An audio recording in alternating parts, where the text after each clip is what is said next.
Get one. Speaking of things you can get, you can also get a book from there he is on the big screen. I can see him right now. The Man, the Lamp. The book is called Country Fried Takes from Reno Collier. Not a real hefty tome, as they say, but something light and fun with your wit and wisdom. It's light and fun. You can put it on the back of your toilet, and people can read it while they, go to the bathroom or do whatever. It's got recipes. I'm getting a lot of good. They're selling like crazy, man. I'm getting a bunch of cool comments, and I appreciate everyone who's bought it. And if we need a last minute one, it'll be there in time for Christmas. All right. Well, thank you, Reno. Yes, sir. It has the Country Fried Take.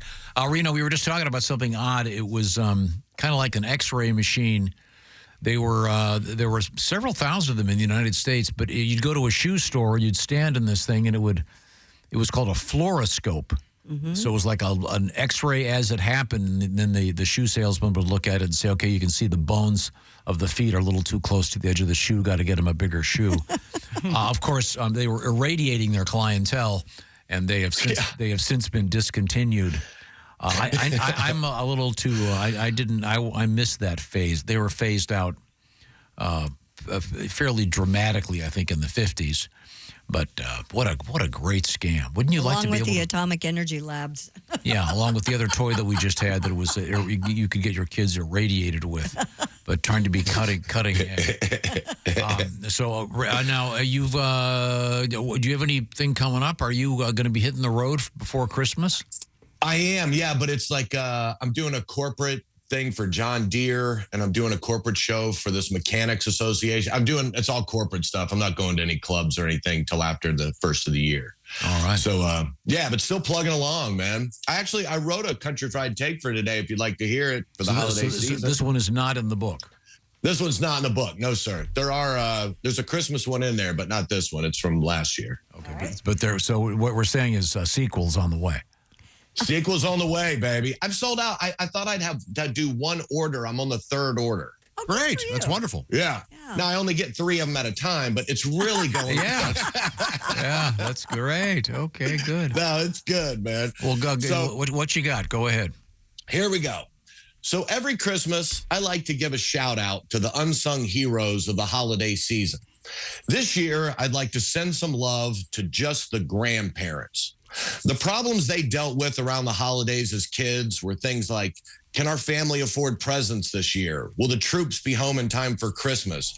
Or can our family afford to travel to come see us at home? Now they finally made it to the point where they can watch their family all get together and on a fixed income try to provide a holiday to remember. Their memories of Christmas past are people drinking, eating, and laughing, making the most of what they had. But the way people act now, it's damn near impossible to recreate that.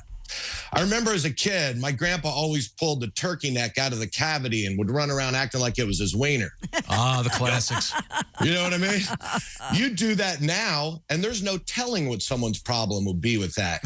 Please don't joke around about playing with that. Jim is 12-stepping through a porn addiction. What? I thought he had a nut allergy. Well, that's how they refer to it in his program. And people always go to the grandparents and tell them what not to bring up at the table. Grandpa, don't talk about politics. Sharon has PTSD from the election. Presidential? No. School board. She lost big time. She wanted to burn the entire fiction section of the elementary school library. And I guess she's right. None of those books are true. And just some advice, if you have a grandparent that has ever fought overseas, don't use phrases like PTSD for dumb stuff. You know what I mean? People use it all the time. I've got veterans in my family, and what they went through is a little different than just getting misgendered at Starbucks. And let me tell you something else about veterans. If you push them far enough and piss them off, they'll start telling their favorite stories at the dinner table. And I promise you, nobody who hears them will ever look at donkeys and ping pong balls the same way. And grandparents look at their childhood holidays being thankful that their parents could afford a ham or maybe a pie. Now they have to listen to a 45-minute tutorial on why Skylar can't eat gluten or any food that ever had a face. Any food that had a face. Grandparents weren't fed anything growing up that didn't have an ass. And grandparents' generation came to the table where everyone was dressed respectfully. Now they have to look across the table at some little brat sucking on a binky in his pajamas wearing high heels. And the kid's parents are like, we're giving him time to figure it out on his own. His own? He's 32 years old. The only thing Christmassy about his outfit is that those high heels used to be Carol's. Now poor grandpa's thinking, shoot, I got to take his gift back. He asked me for a blow-up doll, so I got him a G.I. Joe and some firecrackers. So when your family gets together, think about what you can do to help the grandparents enjoy the hell out of themselves. They deserve it. They've earned it. And Christmas is supposed to be about peace, love, and giving. It's the wrong time to be selfish. And if you are a grandparent, it's okay to give your family a big holiday kiss my ass. They'll get over it. I'm Reno Collier, and that's my Country Fried Take. And what grandparent wouldn't want a copy of Reno's book, Country Fried Takes? Huh? Yeah. Grandparents are my demographic, baby.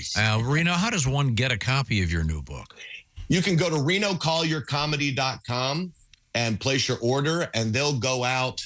We just got the 4th shipment in, or it's coming in today. But I go down, I sign each one of them, and the publishing guys fire them out right away. So we're rolling, man. All right. Good for you, Reno. Wow. Well, good for you. Yes, sir. It's fun. And thank you guys for giving me the opportunity to do it. Sure. You're very welcome. I appreciate it. Do you have a gift for your wife yet? No. Do you guys? Have you done that already? Roof over her head. I'm pretty good. I'm about halfway done. With a little more than for your whole family? Yeah, a little more than halfway done. Yeah. I got all I haven't wrapped started. yesterday. Done. Oh, Chris. I know one thing they're getting. A copy of Country Fried Takes. Signed by the author. Signed by the author. That's right. So now, do you have any ideas for your wife? Well, we're kind of practical. Like, we need a new rug. So we were like, look, let's just get each other the rug and spend the money on the kids and the Tom, stuff you want to take this one, Tom? Just because they say that, Reno. Yeah. You still got to get her something. You can't. I know, dude. I know. But because I know she does this every year, and then she'll hit me with something. And like, oh, well, I just thought. And then there's that look like, I guess I'm a better person than you. Oh. You know what I mean? No, it's the one where the kids go, hey, Dad, what'd you get for Mom? And you can't go, well, we got a rug that's upstairs in the bathroom. No, it's not going to cut it. I know. Yeah, our anniversary's on the 23rd, too. Which was beautiful. Dude, perfectly planned. I'll never forget it. Christmas wedding? What were you thinking? Well, the 23rd, I was kind of thinking everyone would be at our house when we got married anyway. Sure. So it'd be one trip and nobody'd have to pay to fly in or anything like that. They'd all be there. And I'll never forget December 23rd. True. You know? I mean, it's kind of... Christmas Eve. So wait a second. But you forgot to get her a gift for her anniversary. No, I'm. That's part of the rug. No. Wait, no. No, you're doing everything right, Reno. No, you have to. I'm gonna get her something. Reno, sell some books today and get to my buddy Steven Singer. Yeah. And then while you're at it, get yourself some Omaha steaks and everything else we advertise. Make Christmas dinner. And then you can clean yourself to up help with you, some Josh. dude wipes. Well, you're going to need the dude wipes for the wounds. Okay, Reno, it's always a pleasure. Yes. Love you guys. Hey, Merry Christmas, everybody. I hope everybody has a safe holiday. Yes, you too. Thank you. Thanks, guys. Bye. See you, Reno. Now,